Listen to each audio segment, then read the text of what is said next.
Rubin, you just pulled it up. What are we learning? I'm going to bring in Lisa Rubin. You just pulled it up. What are we learning? We're learning today that the court, by a 6-3 majority, Anna, has decided to stay the injunctions partially. They're saying that they will grant the government's application for stays, but only to the extent that the injunctions are broader than necessary to provide complete relief to each plaintiff withstanding to sue. And let me go back a second, zoom out for a second if I can.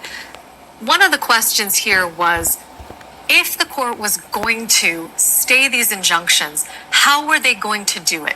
Were they going to say that each injunction could only apply in the district where it was entered? In 2 cases here, those districts were actually statewide, the District of New Jersey, the District of Massachusetts. But the other question was, or could you limit it to just the plaintiffs in these particular cases? Remember that 2 of these 3 cases are brought by states. So how this changes that result, what does it mean then when the individual plaintiffs who have standing to sue are states? Does that mean that we're going to get sort of a patchwork result, as one of the attorneys general, Matt Platkin of New Jersey, described to me in an interview earlier this year? Does that mean that citizenship could be conferred solely by an accident of birth? And he described to me a situation where a citizen or a resident of his state gives birth over a state line in Pennsylvania, for example. What happens if a New Jersey resident gives birth in Pennsylvania? New Jersey is a plaintiff to these cases. Pennsylvania is not. If the child to 2 undocumented immigrants is born in Pennsylvania, what is the result with respect to that person's citizenship?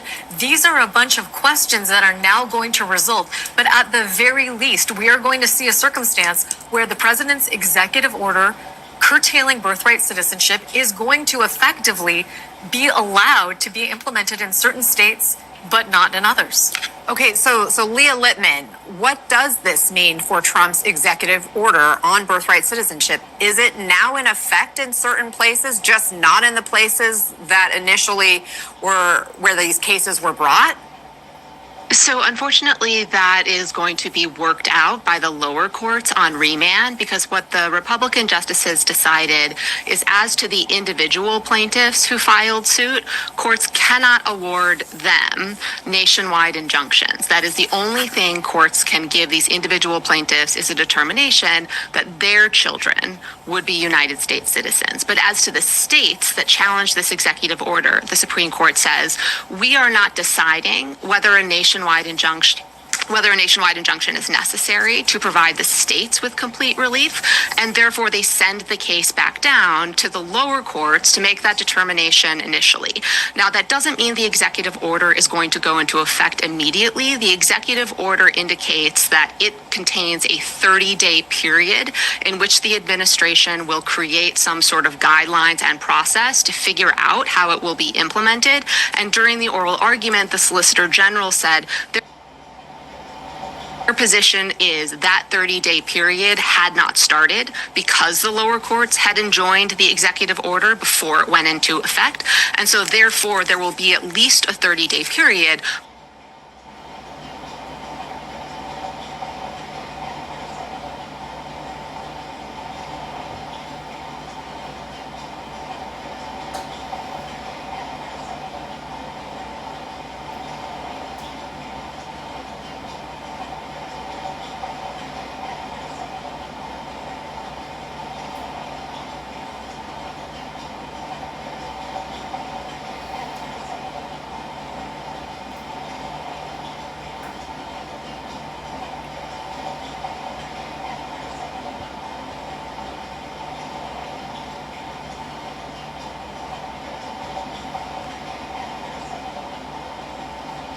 Before the executive order is allowed to go into effect. And again, during that period, it's likely that lower courts will be determining whether the states, in order to remedy the harms that this order causes them, can receive nationwide relief. I just want to note the Democratic appointees' strong dissents in this case. Justice Ketanji Brown Jackson calls the court's decision an existential threat to the rule of law. Justice Sotomayor's dissent says, no right is safe in the new legal regime the court creates. She calls the court complicit in a grave attack on our system of law. The reality is the Supreme Court's Republican justices took away lower courts' single powerful tool, the most powerful tool for reining in the Trump administration and holding them accountable to the law. Chuck, let me get your reaction. This sounds like a giant win for the Trump administration and could likely trigger chaos now across the country. Well, let me address the second point first, Anna. And since you have Leah and Lisa on, I'm not sure why you would ask me anything.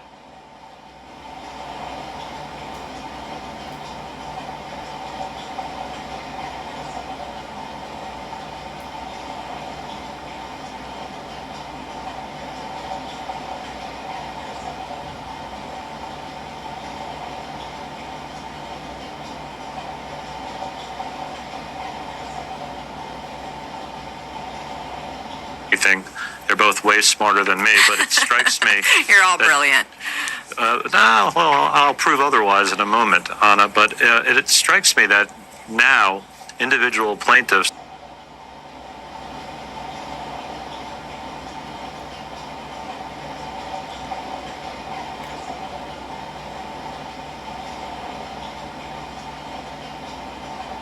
in almost 100 separate federal judicial districts can seek individual relief. If a federal district court judge in Seattle can't enjoin nationwide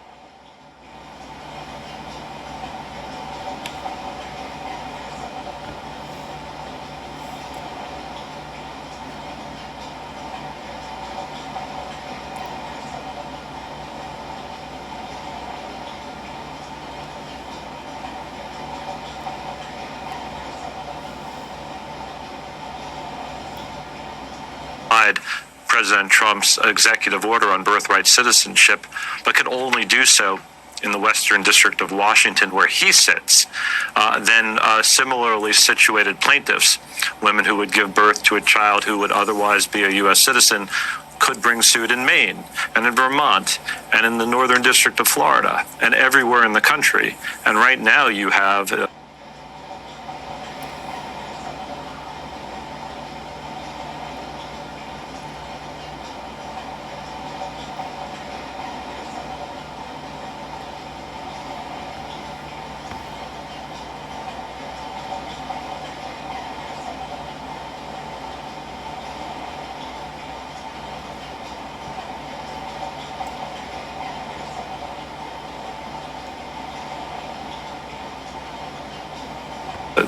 in my view, binding Supreme Court precedent from an 1898 case that says these women would win.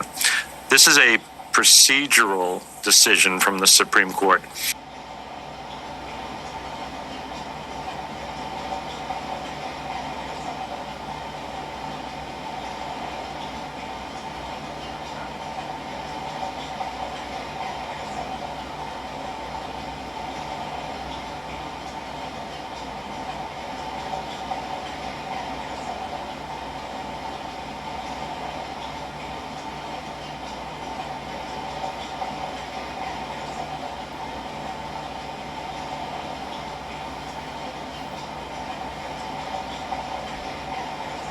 It's not a substantive decision on the underlying executive order. It does strip from federal judges on a lot of power that was exercised increasingly over the last 2, 3, 4 decades.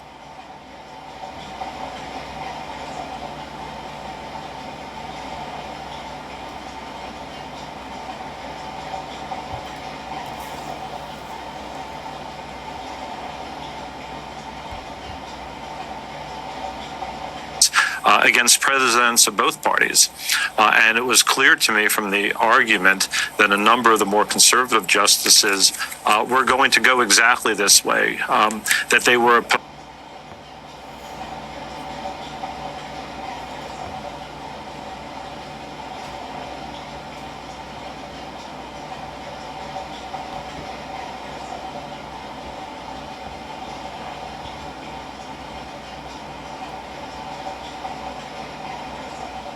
opposed to this notion of a single federal judge having nationwide injunctive powers. They didn't like the notion of judge shopping, that an aggrieved plaintiff would bring a case in a district that best suited him or her. But will there be more chaos? There'll be more cases, Anna, and whether or not you think of that as chaos, I'll leave that to you. But I think more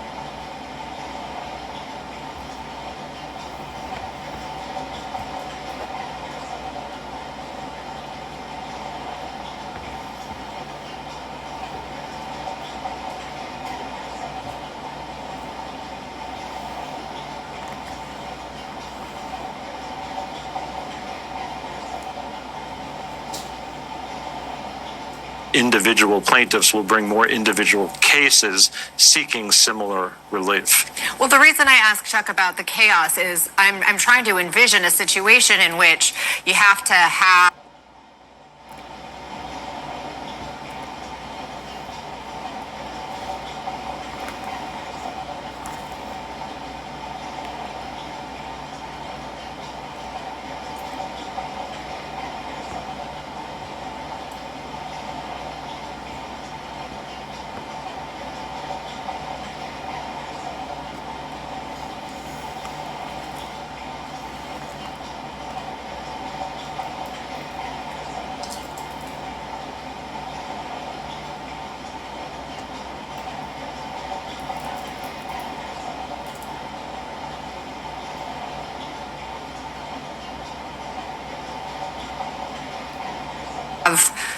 a case, you have to bring your own case in order to get the relief, right? So if you are a person who is in this country right now in a state that wants to enforce Trump's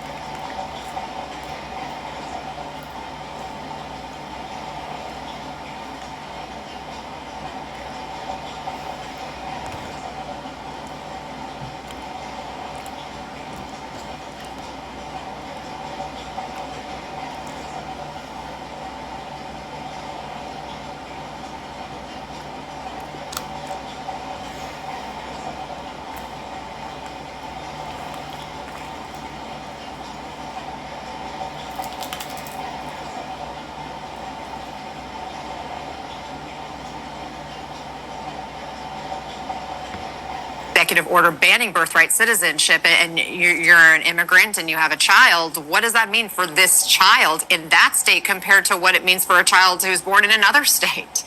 Right. So, right.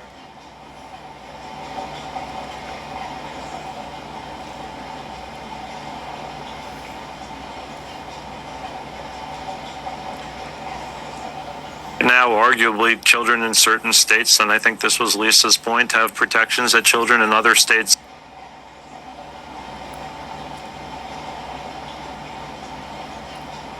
in 30 days may not. And I take your point, Anna, is going to require other plaintiffs to come forward and to seek injunctive relief. It doesn't mean everybody in the Northern District of Florida or in the Western District of Texas or in the Eastern District of New York has to file a lawsuit. But it does mean that lawsuits have to be filed in all of these jurisdictions, because you no longer, at least according to the Supreme Court,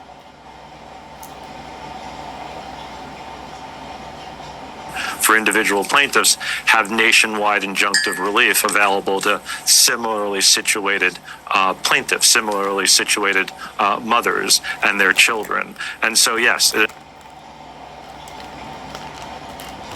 invites a lot more litigation in a lot more places, and I think perhaps fairly characterized as more chaos.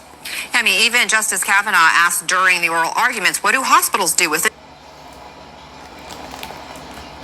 Newborn. What do states do with a newborn? Justice Gorsuch pointed at the patchwork problem that this could create. Leah, is there any resolution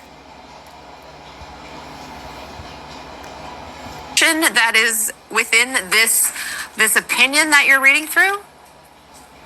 I think this opinion is going to create additional legal questions for lower courts to answer. The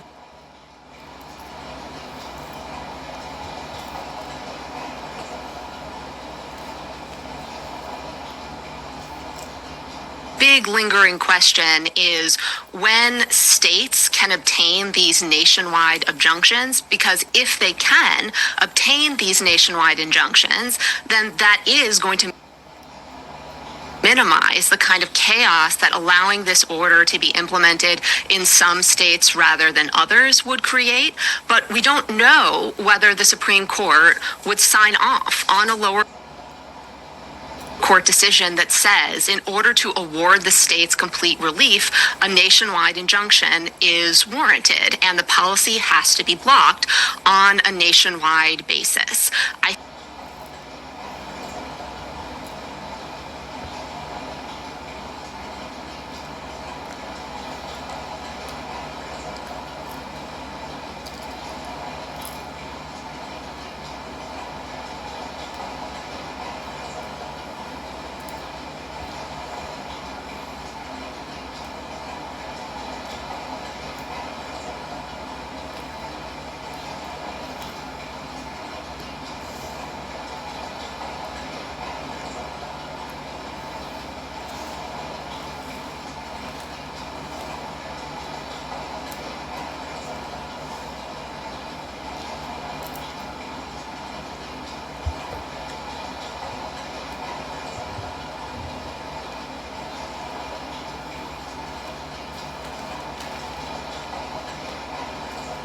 think the Democratic appointees in dissent are extremely concerned about what this new regime is going to do vis-a-vis the Trump administration. You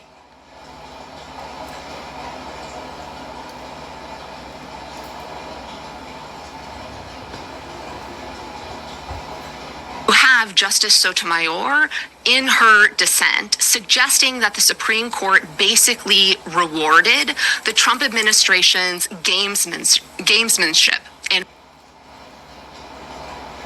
her words, she says this court is playing along with their efforts to basically subvert the Constitution and the law by throwing out the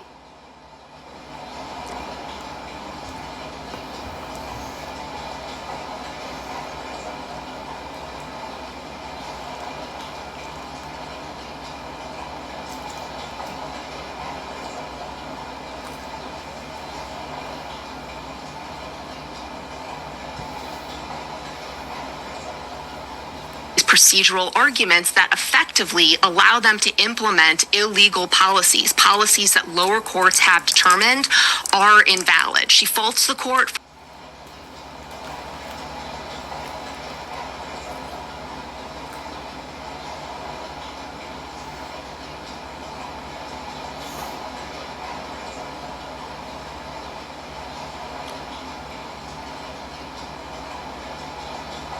for choosing this case of all cases to limit nationwide injunctions. Because as we were saying, if there was any case in which nationwide relief would be warranted, you would think it would be about a case on birthright citizenship, where nationwide rules are necessary in order to prevent the kind of chaos that the individual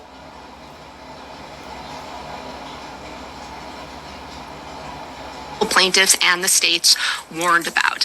You know, the justices, the Democratic justices, are very concerned about the implications of this decision for the rule of law. Both Justice Sotomayor and Justice Jackson, in their separate writings, basically accused the court of being complicit with the degradation of the rule of law.